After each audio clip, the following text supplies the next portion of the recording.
दोस्तों, आज की हमारी बहुत ही सुंदर कहानी भाग्य से ज़्यादा किसी को नहीं मिलता। दोस्तों, आपने ज़रूर देखा होगा कि कुछ लोग बहुत मेहनत करते हैं और तब जाके उन्हें सफलता मिलती है, लेकिन कुछ होते हैं जो कम मेहनत करते हैं और उन्हें सफलता भी बहुत जल्दी और ज़्यादा मिलती है। ये सब भाग्य का ही खेल है।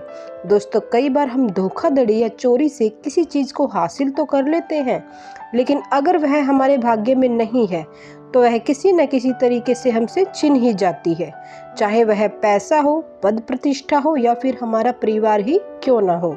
तो दोस्तों, भाग्य से ज़्यादा ना कभी किसी को मिला है और ना ही मिलेगा।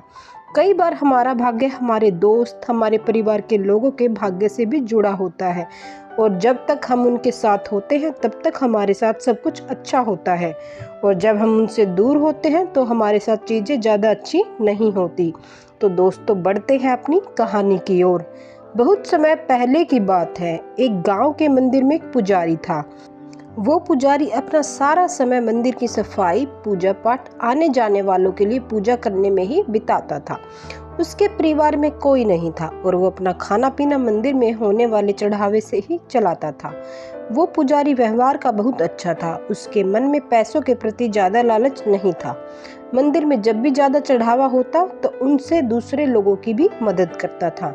पुजारी मन ही मन ये भी सोचता था कि मंदिर के चढ़ावे से थोड़ा बहुत बचत भी होती तो भविष्य के लिए अच्छा हो जाता।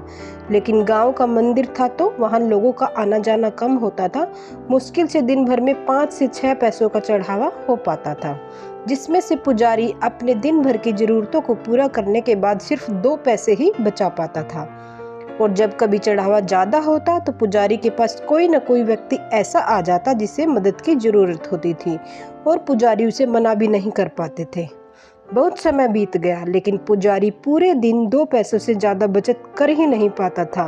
वो हमेशा भगवान से यही प्रार्थना करता कि भगवान, कुछ तो ऐसा करो कि मैं 2 पैसों से ज्यादा की बचत कर पाऊं।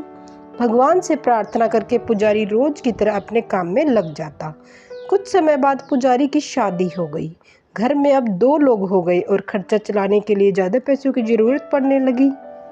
पुजारी की शादी होने के बाद मंदिर में लोगों का आना जाना बढ़ने लगा, जिसकी वजह से चढ़ावा भी ज्यादा आता और अब पुजारी अपने घर के खर्चे पूरे करने के बाद 10 पैसे रोज बचाने लगा।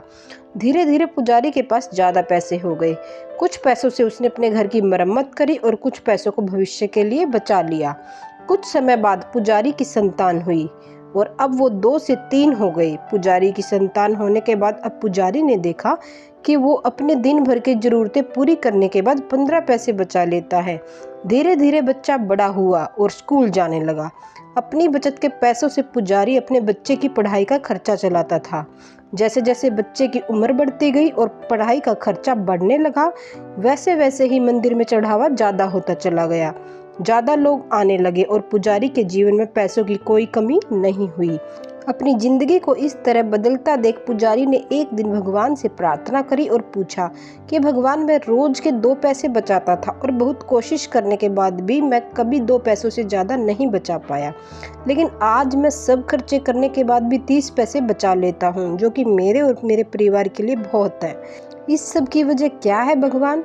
क्या ये आपकी कृपा है या फिर मेरा भाग्य है? ऐसा कहकर पुजारी अपने रोज के कामों में लग गया। रात हुई और जिस समय पुजारी गहरी नींद में था उस समय भगवान उसके सपने में आए और बोले, भक्त, ना तुम्हारा भाग्य बदला है और ना ही मैंने कोई कृपा करी है। तुमने जिस दिन शादी करी और तुम्हारे घर जो स्त्री आई उसके आने से तुम 10 पैसे बचाने लगे, जिसमें 8 पैसे तुम्हारी पत्नी के भाग्य के थे, जिसकी वजह से तुम दोनों के पेट भर खाने पीने और बाकी जरूरतों की पूर्ति होने लगी। फिर तुम्हारी संतान हुई और उसके होने के बाद तुम 15 पैसे बचाने लगे, जिसमें से 5 पैसे तुम्हारी संतान के भाग्य के थे और आज जो तुम 30 पैसे बचा रहे हो उसमें से 15 पैसे तुम्हारे बच्चे की पढ़ाई और उसके बेहतर भविष्य के भाग्य के हैं। भक्त, तुम आज भी अपने भाग्य के सिर्फ 2 ही पैसे बचा रहे हो और आगे भी 2 ही बचा पाओगे। तो दोस्तों, कहानी पसंद आई हो तो वीडियो को लाइक कीजिएगा और ऐसी ही कहानी देखने के लिए हमारे चैनल को सब्सक्राइब जरूर कीजिएगा।